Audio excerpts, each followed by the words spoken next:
Welcome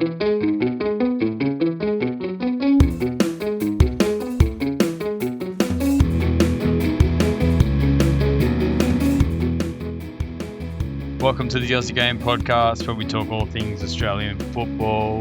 The Matildas open their Asian Cup tournament with a scratchy 1-0 win over the Philippines. Sam Kerr scored the only goal for the Matildas, while Mary Fowler looked in good form off the bench. Elsewhere, Mohamed Toure's injury timeline, Aussie goals in the MLS, a striker in Scotland making his Socceroos case, and Mathew Ryan does it again. Back at home, the Mariners and the Jets streak. The Wanderers find their scoring form.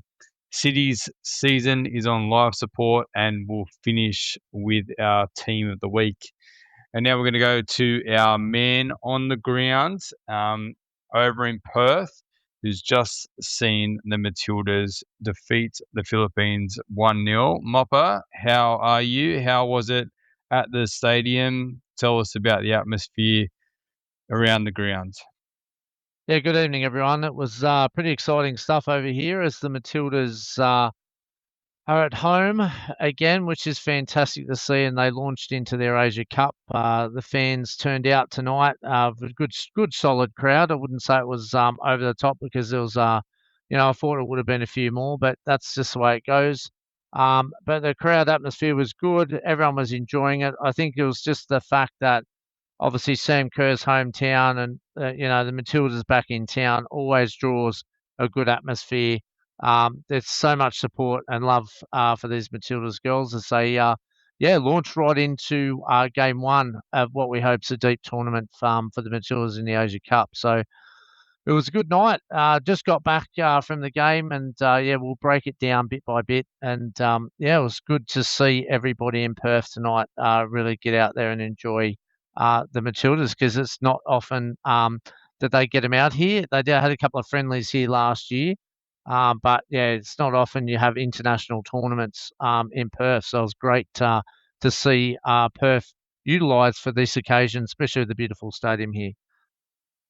Yeah, and those friendlies that you spoke of definitely wasn't our strongest Matildas squads for those ones. So they've seen the best of the Matildas live in action, and good to see a crowd of just over 44,000 turn out tonight to kick off the Asian Cup. Let's look at the starting lineup, mate, because there was definitely a few surprises in there. Chloe Lincoln started in goal. She wasn't even in the squad not that long ago. So straight into the starting lineup for Chloe Lincoln. And then across the back line, we saw Ellie Carpenter, Claire Hunt, Winona Heatley, and Steph Catley. In the midfield, we saw Katrina Gorry, Clare Wheeler, and Emily Van Egmond. And then, as we expected up front, it was Sam Kerr leading the line with Caitlin Foord on the left and Hayley Raso on the right. So what did you make of the starting lineup, mate? Oh, look, the back four was pretty obvious for me. I thought Heatley would start either with Hunt or obviously Catley. As I watched the game, though, I strongly believe we need to push Catley into that central defence. And it's not just for the fact for defensive purposes. I really feel that we need an overlapping left back to at least speed the ball up a little bit more. And look, but Hunt and Heatley, they're formed a good combination. They've played before, as we've seen, and it was very solid at the back. Not what they had much to do, but that was the big question for me: is where's Catley start? And if she's starting on the left back, it's quite clear to me that that's where she's going to be for the rest of the tournament. But I hope not. I hope she's moved into the centre of defence just to get some more ball movement, more speed in the game. Gorian Wheeler, we've said absent was the big question mark was Cooney Cross. Whether she plays, she wasn't in the squad. She was absent, and that was a massive impact, obviously, on the starting lineup. And obviously, I should have gone probably back in goals, where most of the challenges with Joe's side has been faced. You've obviously got Tegan Micah that was picked and then ruled out with concussion. And then Chloe Lincoln was brought in for Tegan. And then you had Jada Wyman go down on the weekend prior, who would have probably almost started tonight for sure if she was fit, but then she was ruled out. And then we had Aquino, who's Morgan Aquino, who's been playing in America and playing good. Her side hasn't been going that great, but that it's not defensively and keeping clean sheets has been a big plus for her, and she's had a really good year. And she's been picked up where probably not many people have heard of her. Only played once in the under 23s, so a great call. I imagine getting that phone call, she would have been over the moon. And then obviously we had poor Mackenzie Arnold, who was probably everyone thought that Tegan Micah, without her, she would have started, but obviously copped an injury as well. But she was on the bench, but not risks tonight.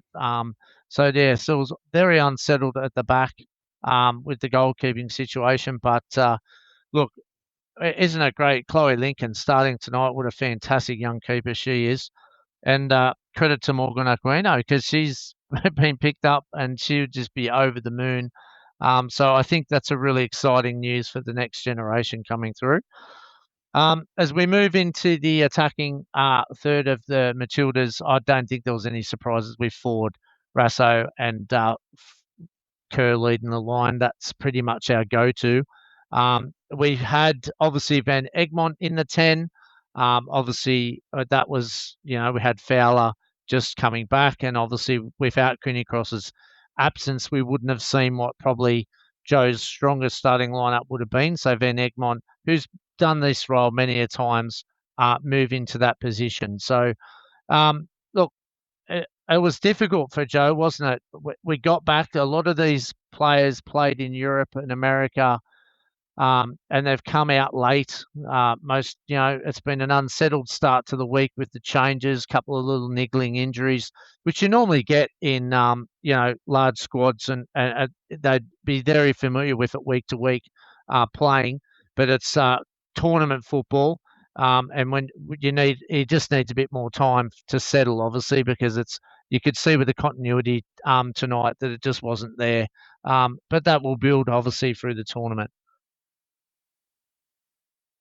Yeah, definitely. I made that point on X when I saw the starting lineup with the fact that this is not necessarily our best team going out there, but it's two parts. It's how have the players got into camp and how have they managed to get through the long flights, and then it's about building into the tournament as well. Something that many people were critical of Tony Gustavsson, how he managed the World Cup in 2023. But I think it's important, even at this early stage, and we know that the Philippines and Iran on Thursday are going to be our opportunities to perhaps blood some different players. We don't probably need to be our absolute best to get results against these two teams. So this is the chance to do it. And obviously with Cooney Cross, who I think we miss so much in that midfield tonight, her Massively. ability to move that ball through the midfield. I thought Clare Wheeler was actually really good. I thought she was one of our best, particularly in the first half. And it's interesting you made the point about Van Egmont playing in the 10. That felt like 3 in midfield were actually very fluid in terms of how they moved around. That you saw Wheeler and Gorry pushing forward, and you also saw at times Van Egmont coming to pick up the ball off the defenders as well. So plenty of fluidity in that. I tend to agree with Catley. At times it looked like we're almost playing a back 3, although the way that the Philippines was setting up, we almost had our entire team, bar Chloe Lincoln, in the front attacking third for so many portions of the game. Hayley was looking to push herself in their little spaces as well. So, it was probably a hard game to determine exactly what we're trying to how we're trying to operate there. But, the biggest thing for me was that we knew that Philippines were going to be compact, and it's about how how we were going to break them down.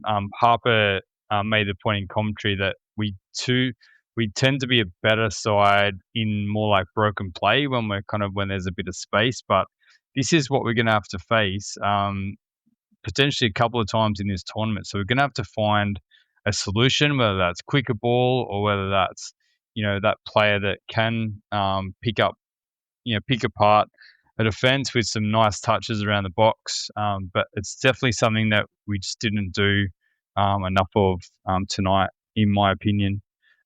Just looking at the goal, it was a great cross from Clare Wheeler off that right.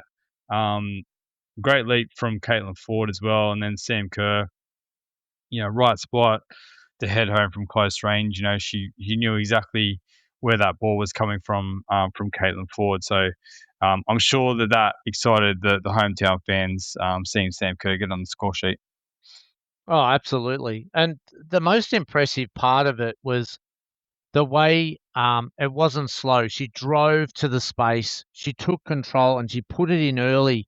And this is where we just got it a little bit wrong during the game. But Wheeler's expressed herself, took control, took the space, put it in early, allowed one-on-ones, and then that exposed Philippines. Unfortunately, we didn't do enough of it because we're too slow getting the ball in the box. But that initiative to take responsibility is great for Wheeler. She's been fantastic custodian for the Matildas and for Everton. She plays a really good role there. And I was impressed too by Wheeler's contribution. But I guess going back to the other point about tactically, when you play these teams, if you're going to play low block, there's no point playing 2 6s, is there? It's an absolute waste. You need more creative players in there, and if you don't make that tactical tweak, you're just going to go get buried in that low block by playing sideways and back all night, and that's what we probably did.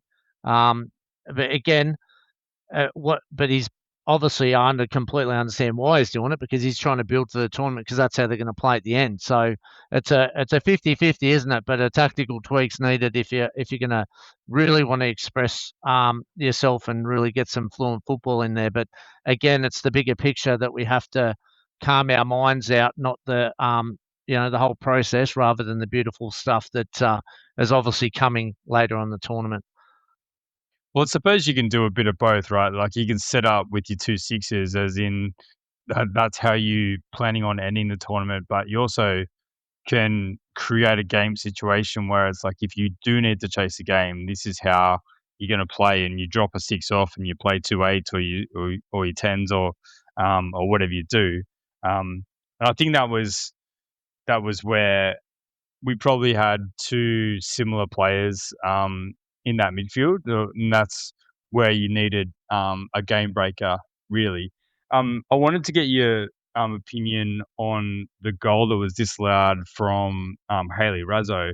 Obviously, it was the correct decision, but the way it came about, Gorry's picked up the ball just inside her own half, and she's got her head up and she's played that ball in the space, and Raso's made that run from outside to in. It almost happened a couple of other occasions, probably more so for Foord, but I wonder if that's the opportunity as well, when you're bringing the defence out a little bit, but it's that quick ball, but it's probably important to have the momentum of that run from outside to in, so that you get the speed rather than a stagnant hold up player like it was maybe for Sam Kerr. But do you think that's probably a different avenue for goal if we haven't got that creativity in the midfield? Yeah, look, you got to run those channels, and that's the thing. You got to run those channels to make it happen. I think when we come out wide, the right fullback in Carpenter and Raso were in the same space, and then Carpenter would come back in. How many times do you see Carpenter pick up the ball back to the defence? That's not what we want from Carpenter. We want overlapping. Well, they And we just literally ran into each other in the first half. So yeah, it was difficult. And considering how many times they played together, it wasn't fluent. But again, that could just be the fact that Rasso's now in Germany, and Carpenter's playing a different role for Chelsea, and it's just that continuity which we talked about, the fluency of it. So, and probably then the other part to it is you've got to open up both sides of the pitch to do it, yeah? Because if you don't separate the central defenders, you can't play the channels and open up those spaces. And we're a little bit slow in trying to open up both sides of the pitch. We're a little bit heavy on one side, then we went back heavy on the other rather than just keeping the ball moving and trying to open up those channels and separate those central defenders. But again, that's just going to be work together to make sure the runs are right because they're going to need to be at the latter end of the tournament. You can nitpick all we like about the fluency tonight, and yes, it's just a start of the process. So you've got to take all the factors in play tonight and just watch it unfold. As frustrating as some of it from the purists would look at, like Harper and that would see the opportunities within that, but you've got to open up both sides of the pitch, and this is what I'm talking about. This is why Catley needs to be in the central defence. We need that other fullback so we can move the ball quicker and fluently just come out, recycle the ball and move it. Yeah, rather than it was, and not that Catley's not a great left back. It's just I think she's better, more direct and getting those balls in the angles and allowing fullbacks to overlap. She's not that type of player. Carpenter's that type of player. So if we have that balance, then you can confidently get Foord in the channel, Raso or Carpenter in the channel, and then that way Carpenter can take the space on the outside and maybe a Nevin and can take the space down that side. So, and then it allows you to play that shorter ball inside if it doesn't work. Yeah, and you saw on several occasions tonight, whether it was Wheeler or whether it was Foord or maybe even Fowler at times, like trying to play those balls into Catley and it just like trickling over the goal line. So yeah, it's just what the combination just wasn't quite happening on that left hand side. So yeah, I suppose like overall a bit disjointed from the Matildas. Probably we might have expected that once that goal went in from Sam Kerr that the game might open up, but again, the Philippines didn't really come out at all either to open up any space. It's not like they were trying to chase the game. They were probably pretty happy with just the one goal They couldn't loss. put two passes together. What was the possession? 15%. It must have been the lowest in football I've ever seen. They couldn't honestly pass to each other. It was just turnover, turnover, turnover. It was to clear the ball, block, clear the ball, block.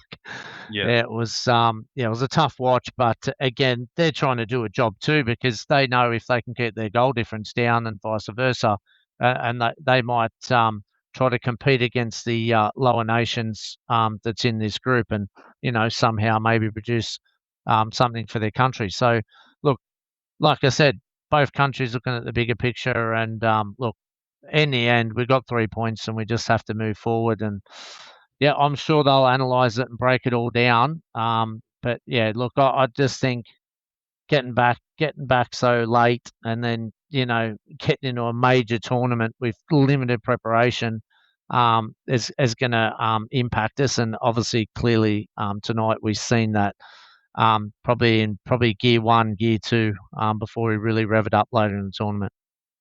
Yeah, Joe Montemurro in his post-match press conference, I grabbed a couple of quotes from him. So the first was our aim was to control the game, which you can say that they did. Philippines didn't put us under any pressure, any threat at all. We dominated possession, just weren't very creative or clinical in the front third. And his second one was it's important that we grow into this tournament rather than start off with a bang, which is true as well. But a lot of comments around, job done in terms of, and it's almost that's what you take from it. It's job done. It's the ability to move on. Mary Fowler getting on the pitch at the back of the game shows that definitely she showed her quality. And I think she genuinely made a difference in terms of the movement of the ball and the little touches in and around the box. I didn't mind Alana Kennedy tonight. I thought that at least when she was getting on the ball, she was trying to move it quickly, whether it was like the long diagonals or she was trying to just get things going when she came on. I remember. It's tournament football, isn't it? How many times have we seen the World Cup winner or the Euro Cup winner lose or draw or play an ordinary game in the first match, first round? So I've seen it so many times. I remember watching Spain get beat by I think it was Switzerland in 2010. I know I'm showing my age there, but I remember then Spain just blitzed everybody and won the tournament hands down in 2010. So I'm pretty sure this is at least we've got 3 points in the bag, and we're plenty of things to look at. Again, we're a little bit even these substitutions though, like Amy Sayer out to the right. That's not her space, and and then we move Fowler out there, and just I don't think we helped ourselves tactically. And he looked frustrated as well, Joe. I just probably because he was just overthinking a little bit too much, I think, out there tonight. But like you said, 3 points. Let's move on. Let's go to the Gold Coast and start stepping it up bit by bit. So what would you change then heading into the match against the Gold Coast? What kind of starting lineup would you look to play? I want to see Heatley in the 6. I want to put Hunt and Catley together. So you've got a ball player. Hunt's improved amazingly over the last 12 months with her passing game. And I want a natural left back.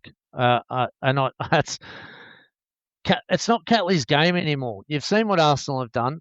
Just learn off the best. I want a natural left back overlapping fullback on both sides. And I want Heatley in the 6. I want her dictating the ball from the bottom of the triangle. I want her picking it up and recycling it and trying to change the pace of the game, because that hopefully we'll see Cooney Cross, hopefully, for the second or third game. With that and with Fowler coming back into fitness, I think you'll see a lot more dynamic ball movement. Probably a little bit too early for a run. No doubt we're staging ourselves for a big game against Korea. But I want to see Catley in the centre of defence. It just shows me tonight. I was thinking, no worries, Catley left back, that's fine, I can live with it. But no, after watching tonight and watching the game against New Zealand, I want Catley in the central defence. Not having her in the left back anymore. Your patience lasted how long? 60 minutes or something? Yeah, no, it just has to happen. If we want to go to the next level and beat Japan and Korea, whichever Korea that one is, we have to do it. We need a left full. We've got 3 left fullbacks in there. We've picked them. Start playing them. That's the only, not criticism, feedback that I'll give. And then that way, I think the midfield will flow a lot better and we'll move the ball a lot quicker. Because I do not want that game where we're just looking for Carpenter. That first half, that first 35 minutes, it was right side. I'm thinking, is anyone going to open the pitch up and move the ball to Foord? Like, she's the most dangerous player one-on-one that we've got. And I want to see someone overlap passing. So I don't want Foord stuck on the wing. I want her cutting in where she's dangerous, where she can go out and in. It's the same with Raso. She just needs to balance her out. She did it in parts, but she just needs to do it more often. That way Carpenter can get it. I want Carpenter in advance of Raso much more than what I've seen tonight. I don't want to see Raso in front of Carpenter. I want to see Carpenter move forward and around. That's what I want to see. And I just want to see that midfield just have a little bit more creativity and push it faster.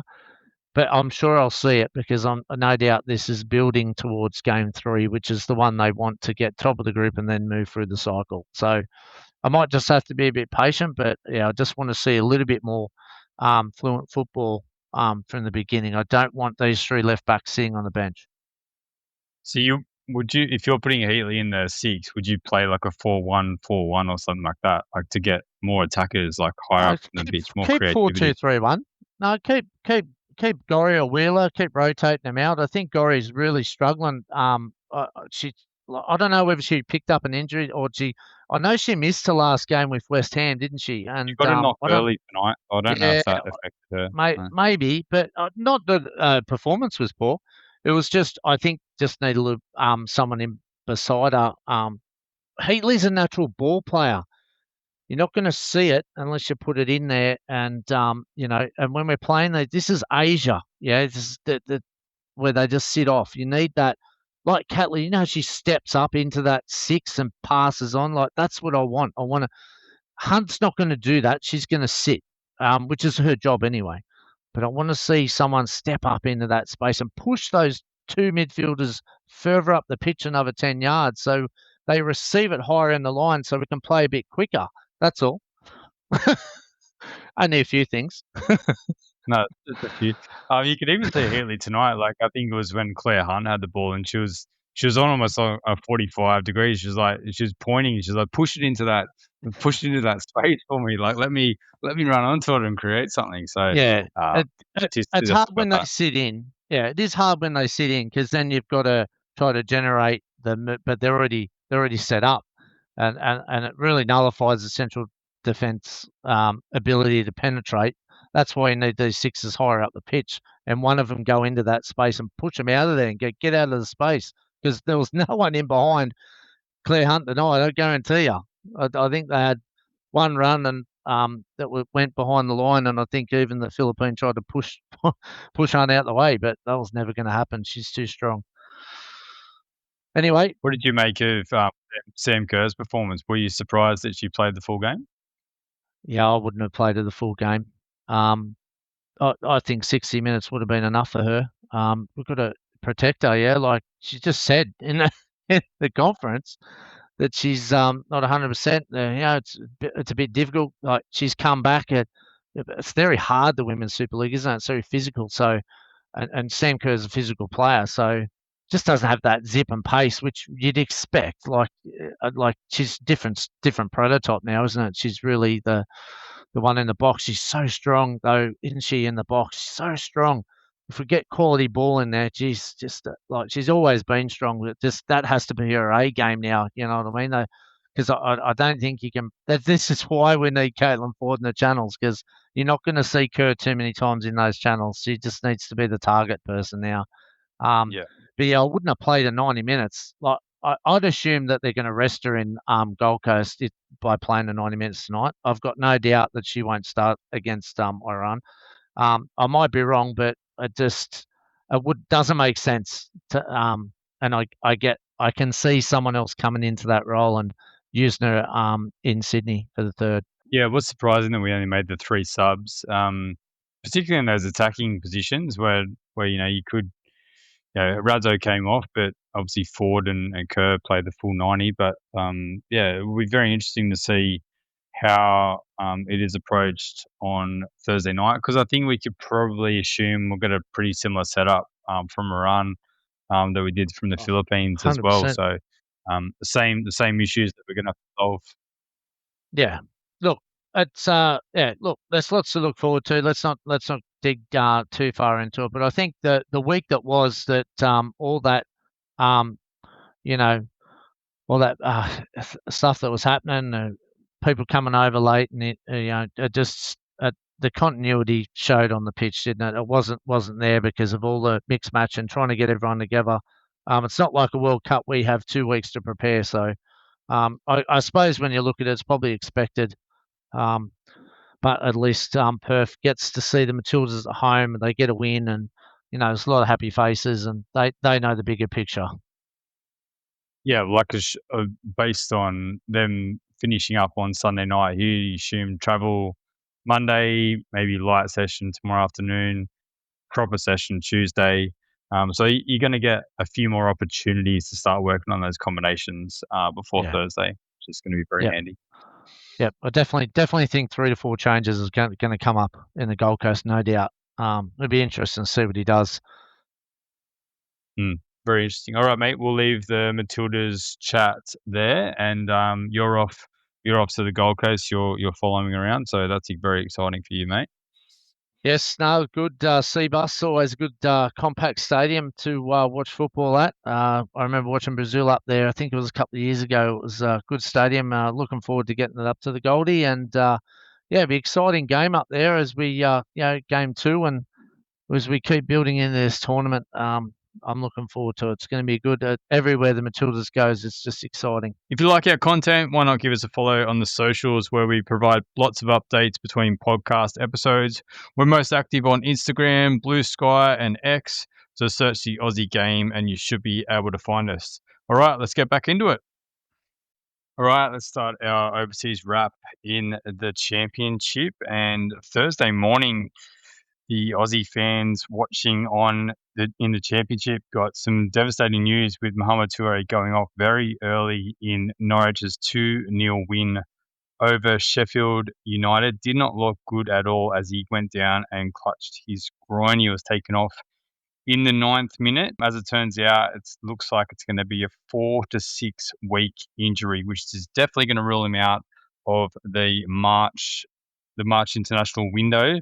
But hopefully this is not too detrimental for him and he can make a full recovery in preparation for the World Cup. I think as he's gone down, everyone's kind of realising how vital he is, looking at the backup options that are available. So wishing Mohamed Toure a speedy recovery. Overnight, his Norwich got a 2-0 away win to Leicester, so they continue their momentum up the table. Probably too late for them to make a run at the playoffs, but hopefully building for next season anyway. Nestory Irankunda's team, however, keep putting the pressure on the top six. His Watford picked up a big 2-1 win over Bristol City. The former Adelaide United flyer played 69 minutes. Geez, he had a shot in the first half and typical Irankunda just received, got it out of his feet and had a crack and it dipped and swerved and just missed the top corner. So it would have been very nice to see that nestle into the top corner, but we know how dynamic he can be on his day. Derby's Callum Elder, he's out injured at the moment with a fractured toe and he missed their 3-1 win at home to Blackburn, so they continue to mount their charge for the playoffs. Portsmouth go down 1-0 to Hull at home with Adrian Segicic starting and playing a full game. Good news for Aussie fans seeing the return of Hayden Matthews, who was on the bench but was unused, but good to see him recovering from his injury. QPR hosted Sheffield United. Daniel Bennie starts again, but is pulled off at halftime. His side go down 2-0, but Keely Adamson got a run coming on in the 85th minute, and Jalen Pearman was an unused sub. So good to see all of our Aussies featuring in the matchday squad for QPR. Swansea, they go down to Ipswich with Cam Burgess starting, but yeah, no match for the high flyers of Ipswich, who are well and truly entrenched in those playoffs and might even be putting a bit of pressure on Middlesbrough for that automatic spot as well. 3-0 the final result in this one. Down to League One, Cardiff picked up a good win as they continue their title charge. This was a 3-0 win away to Doncaster. Alex Robinson getting on the score sheet in the 26th minute. So fantastic to see him in some good form, and he should definitely be in that Socceroos squad for the March window for sure. Wigan fighting for survival. Rafael Borges Rodriguez starts and plays 46 minutes as his side get a crucial 1-0 win to lift them to 19th and away from the relegation zone for now. Port Vale picked up another point. They hosted Luton. Joe Gauci playing a full game as his side drew 1-1 in that one. Caleb Watts played a full game for Plymouth in a 1-0 loss to Rotherham. And what about up to the Scottish Premier League? It's all happening. An all-Aussie clash as Livingston hosts St Mirren. Captain Ryan McGowan plays a full game for Livingston. And Keanu Bacchus gets a start after returning from injury last week and plays 82 minutes with both sides locked at 1-1, sharing the spoils. And another all-Aussie clash with Motherwell hosting Dundee United. Motherwell are now undefeated in 9 games as they picked up a crucial 2-0 win, keeping them in the top 4. And right behind the big three, our Aussie Oscar Priestman coming off the bench in the 72nd minute, whilst Ashley Mano-Brewer started and Ryan Strain played a full game as well for Dundee United. Zach Satchford coming off the bench in the 61st minute for Dundee United. Now, with Celtic playing Rangers tonight as we record on Sunday, that could be really crucial for Motherwell with their chances of upsetting those second and third places currently. And what about top of the table Hearts? We know that Cam Devlin and Callum Nieuwenhof still out with injury, but some reports during the week were that Cam Devlin, hopefully about 2 to 3 weeks ago. So we should see him back in action, maybe just before the international break or maybe just after.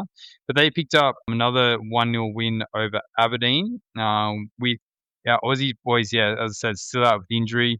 On the other side, Nicholas Milanovic and Nicholas Suman both not in the match day squad. So, Hearts will be watching on very keenly tonight with that result.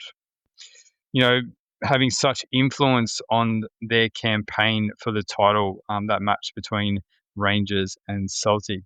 Hibs go away to Dundee FC and draw 3-3 in a match that twists and turns.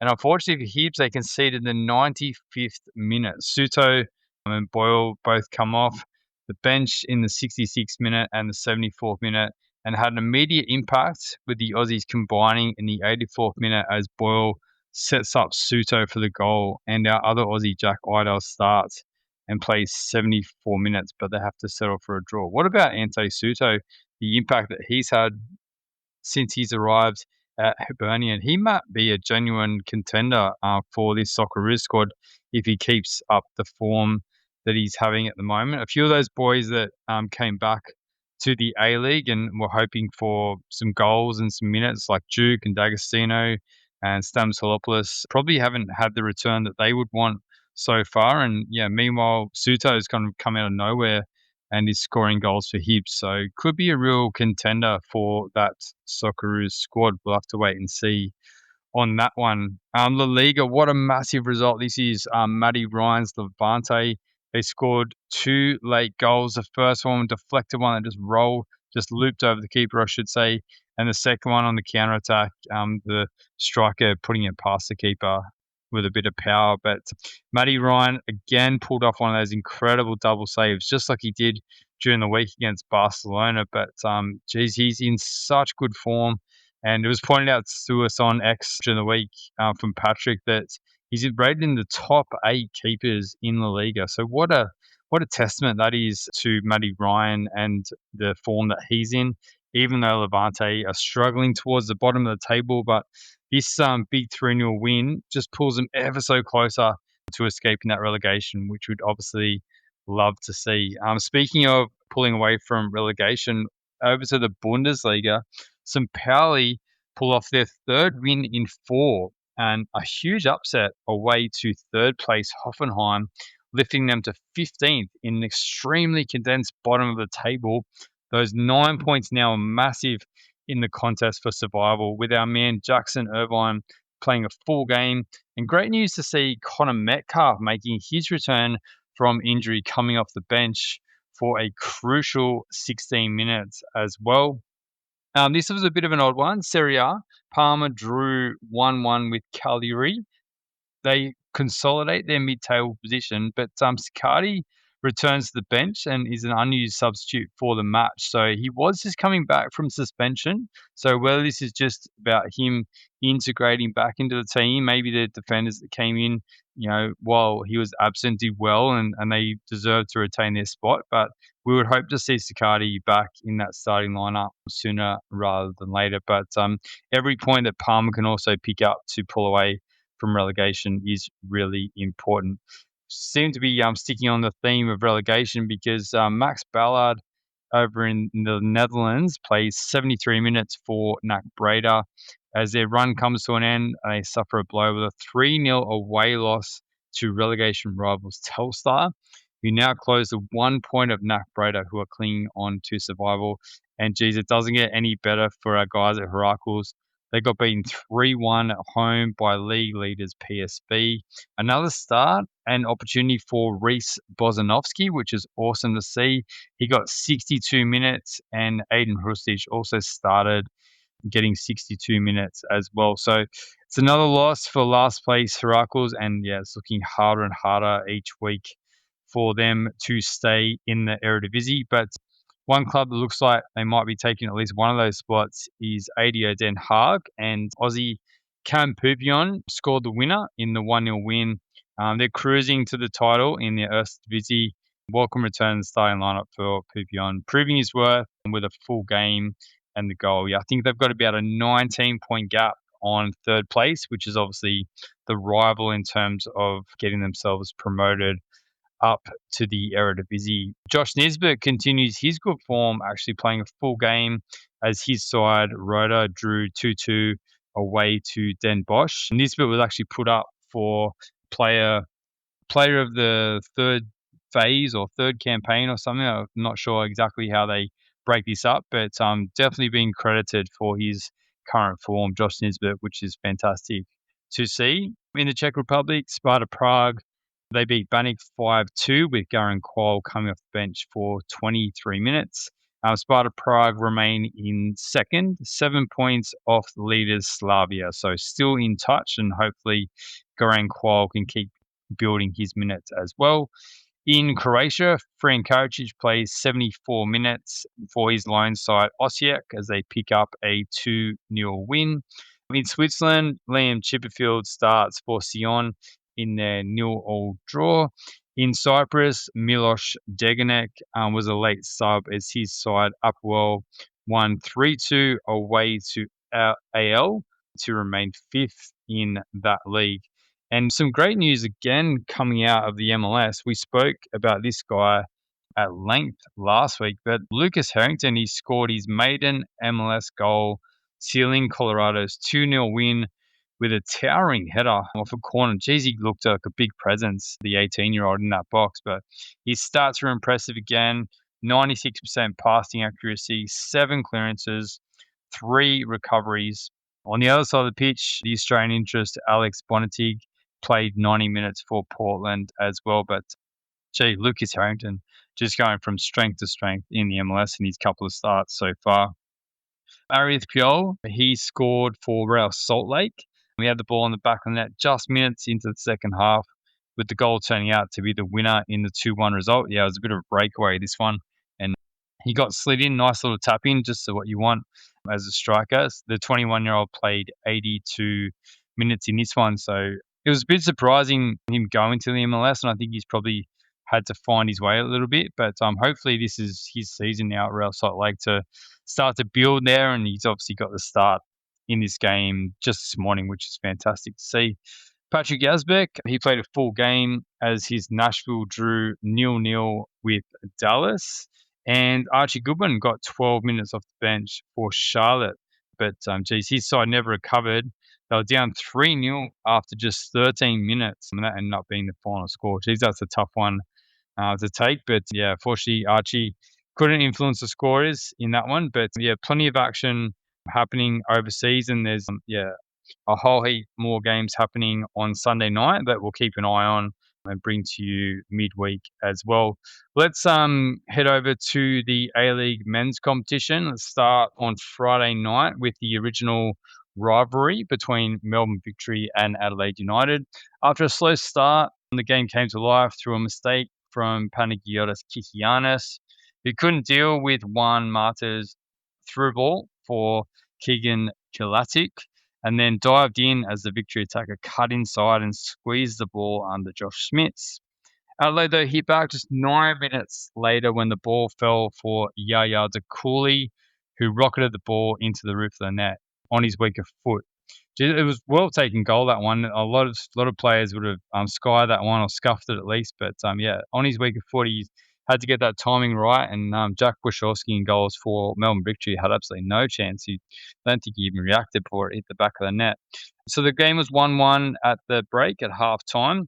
Victory had the majority of the good chances in the second half as they peppered the Adelaide United goal. Josh Smits making some nice saves, but the best of the second half chances fell to Luka Jovanovic. He was played in by Ryan White, got on the end of it, rounded Jack Wachowski, had the goal there gaping. There was a defender on the line, but whacked it against the post. He would be really disappointed that one didn't hit the back of the net. But yeah, Victory were putting plenty of pressure on the Adelaide United goal. Smith's making some nice saves, but yeah, either team couldn't get the winner in this one. They were both coming in with some pretty good form, but it's a bit of a cagey match and didn't really open up until towards the end. And really, it was Melbourne Victory putting a lot of the pressure on. So honours were shared in this one, yeah, with neither team being able to find that free-flowing football of last weekend after coming off some impressive wins, both of them.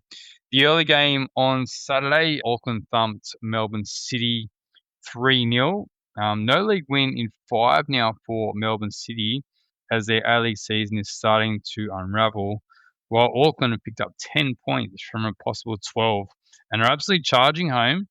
They're obviously the defending premiers, and I'm sure that they would like to get themselves right back up there into first place if they could. Let's go through the goals. Logan Rogerson opened the scoring when he wasn't tracked by Aziz Baich. I think Aziz was playing stuck in the mud there in the 6-yard box, but he had a free header from 6 yards out.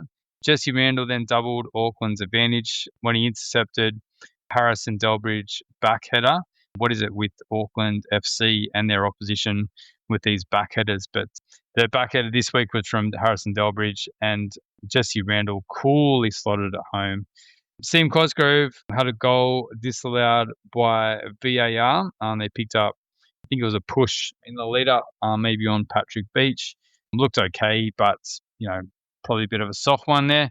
But Auckland didn't let that bother them with Guillermo Meyer finishing the scoring with a header at the far post. So, geez, what a comprehensive victory that is for Auckland FC, and they are really coming home strong at the back end of the season.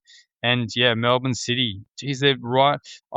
We'll go through some of the other results in a sec, but they were pretty fortunate that some results went kind of their way, and they're still in the mix of the top 6. But tell you what, they're not playing that well at all. They've got their ACL Elite games coming up for their next couple of fixtures, and that is one competition where they've been pretty good this season, but they're going to want to turn around their A-League form quickly if they want to have a shot at the back end of the season, because the way they're going at the moment, it looks like they might be missing the finals, although that 6th spot could really be up for grabs as we go through some of the other games. Next match on Saturday was the F3 Derby. I had the fortune of being up there for the game. Well done to the huge contingent of Newcastle supporters who made the trip down to Gosford, provided so much noise and energy in the stadium. We're at the Central Coast Leagues Club before the game, and as they marched to the stadium, plenty of colour, plenty of noise, and they brought it all throughout the game. So well done to those Newcastle supporters who provided plenty of the atmosphere in the stadium on Saturday. So after a pretty cagey first period, the first real chance fell to Will Dobson, who had his volley nicely saved by Andrew Redmayne.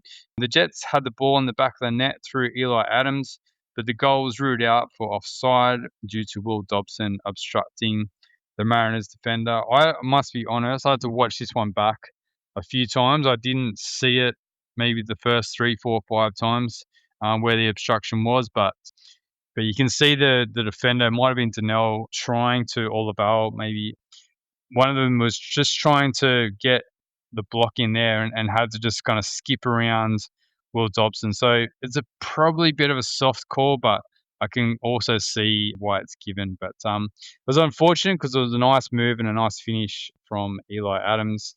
Lockie Rose also rattled the crossbar with a left-footed strike, while Alfie McCalmont and James Donkey had efforts on goal comfortably saved by Delianov at the other end.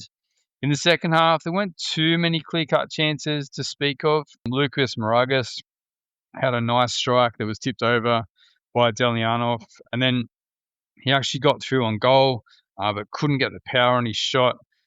Yeah, from a good position there in the box after a nice run, so that was unfortunate for him. Toward the end of the game, Kota Mizunuma hit the side netting from a tight angle. When you look back at the replay, there are probably some better options, whether he was going to square it or maybe cut it back to might have been Bayless sitting on the edge of the box. But yeah, he's gone for the strike from that tight angle. But maybe if he had his time back, he would have chosen something else. But the best chance of the second half actually fell to the Mariners when they played the ball through. I think it was Blair slid in Sabit Nior, and then he made some effort down the sideline, and then he slid the ball across for Ollie Laval, and he slid in, and it looked like he's just going to tap it in the back of the net. Would have sent the home crowd into absolute raptures. Whether he just couldn't connect or the ball bobbled over him, bit hard to tell, but that was so close. I mean, that one. But 0-0 it ended, and I said this last week that, if anyone's going to want to break the Jets' winning streak, it's going to be the Mariners. And as it's turned out, they've done just that. So the Mariners extend their unbeaten run to 4, and obviously the Jets, their unbeaten run goes to 9 games now. So they've got new challenges. They weren't at their best last week against Macarthur. They'll probably a bit off it again against the Mariners. So they're going to want to be refinding some of that form towards the back end of the season as well. So let's hope. I think they've got a big game. I think it's the Wanderers for them next week. And based on what the Wanderers did last night, could be a pretty challenging game for the Jets. And they're going to want to be getting back in the winner's circle as quickly as possible. But as I said, it was great to be up there at the stadium yesterday. Yeah, plenty of people around, plenty of colour, and great atmosphere for my first experience at the F3 Derby. So yeah, fantastic day out for everyone involved. Brisbane beat Perth, the evening game on Saturday. Chris Long scores in the 15th minute from a set piece. Shea rolled the ball, opened up the space for Long to smash it home, just place it in the corner very nicely. Perth was straight back at it with Salas's own goal from a dipping cross. Really nice to see this one. A beautiful moment in the 38th minute when the stadium rose in applause in memory of Dylan Tombides and acknowledged the DT38 Foundation for raising awareness of testicular cancer. Yeah, what a good young player Dylan Tombides was. Lost far too soon, but fantastic that they're continuing his legacy through that foundation. Back to the game, there were some injury concerns for Brisbane as they lose both Chris Long and Nick D'Agostino. Brisbane have the best of the late chances, but Matt Sutton pulls off some key saves in this one. The draw means some lost opportunities for both teams as they fail to take the chance, with City and the Bulls both losing. Yeah, so both those teams were kind of sitting right on that edge. That top the bottom 7 is very close now, but it would depend on who can pick up some wins. But one team was definitely in the winner's circle was the Wanderers. They smashed Macarthur 4-0. The Wanderers found their goal scoring form and kept us their 5th clean sheet of the season with this dominant win over the Bulls. Steven Ugarkovic opened the scoring after just 6 minutes as he ghosted into the box unmarked to fire home. He should have had 2 there. He missed a sitter of a header later in the game as well. But not long after, Ugarkovic opened the scoring. Angus Sergate had the ball on the back of the net, but it was ruled out for the narrowest of offsides. It was a very nicely taken goal for Sergate. So shame that that one didn't count. But they had the lines out and just straight into an offside position. Bozidar Kraev then had the Wanderers second when on the break he powered the ball past Alex Robinson. There was some controversy in the lead up to that one. Luke Bratton running in to the referee, Daniel Elder, but he was probably unlikely to have been able to stop the break even if he wasn't obstructed anyway. But yeah, credit to the Wanderers for that one. They had the foot on the pedal in the first half there. And what it did is prompted a change from Mile Sturjovski, making a tactical change, bringing on Chris Economides for Tommy Uzkok.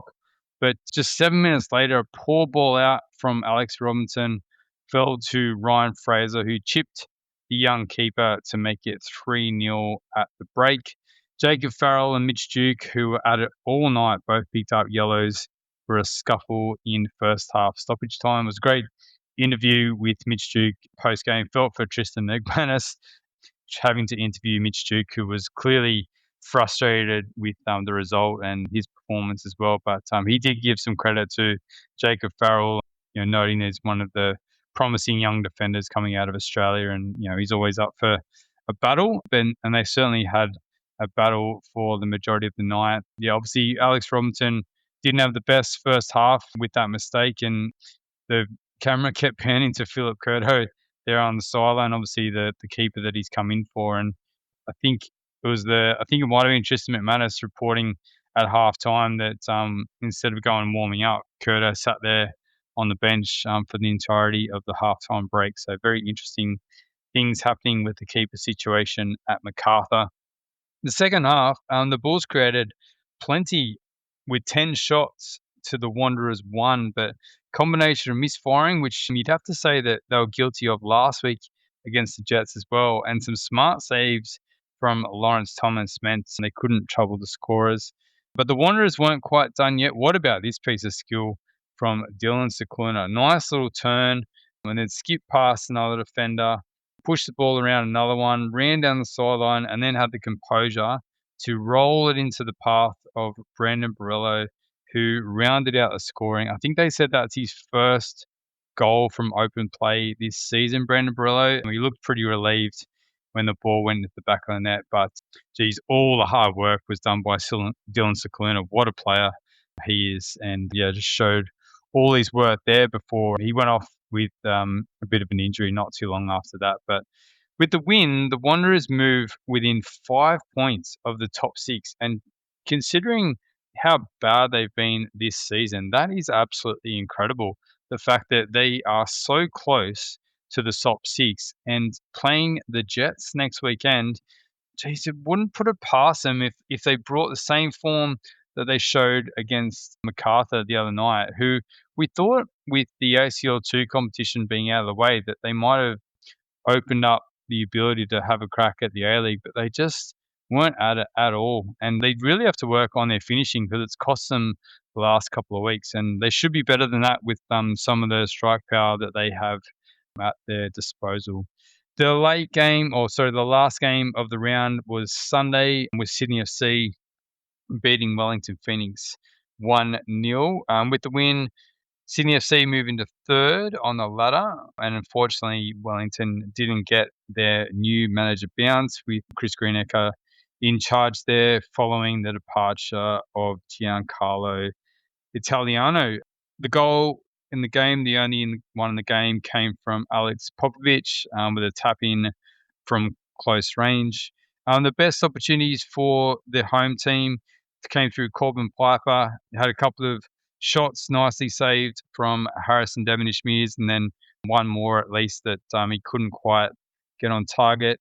There was some controversy in the first half when the Knicks were awarded a penalty due to a Ryan Grant push, but the decision was overturned. I think it was probably the fact that the Wellington player wasn't going to be able to get near the ball, so Ryan Grant probably saved a little bit there. It was a decent shove by Ryan Grant there, but no penalty awarded for that in the end. Next week, Sydney hosts the Big Blue, which will be very interesting because Victory have shown some form. Sydney FC, a little bit up and down, so it should be a very good contest, that one. While Wellington travel to Adelaide United. And with the Wanderers winning last night, Wellington now rooted to the bottom of the ladder. So they definitely won't want to stay there, and they'll be looking to pick up some points against Adelaide United.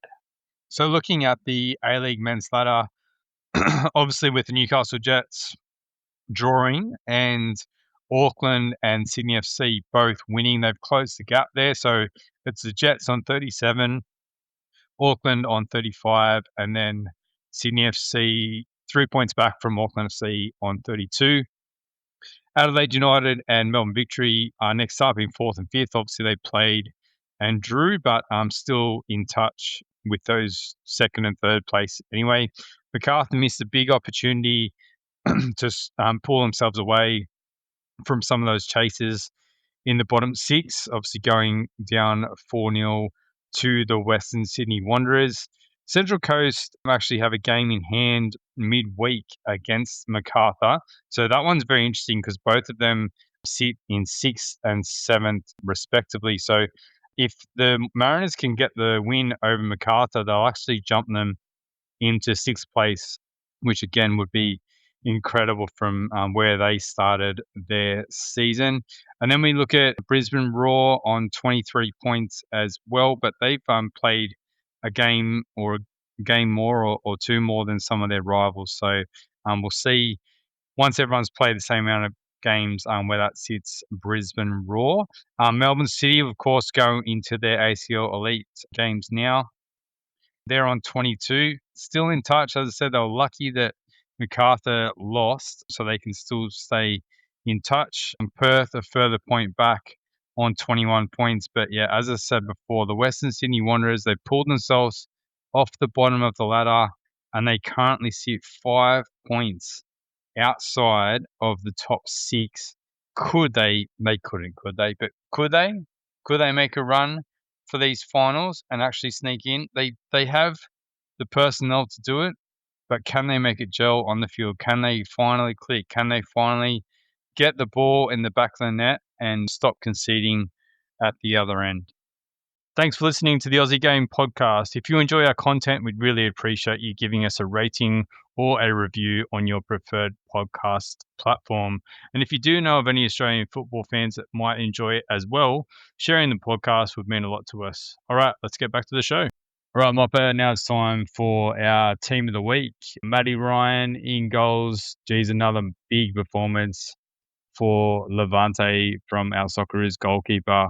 Incredible double save again.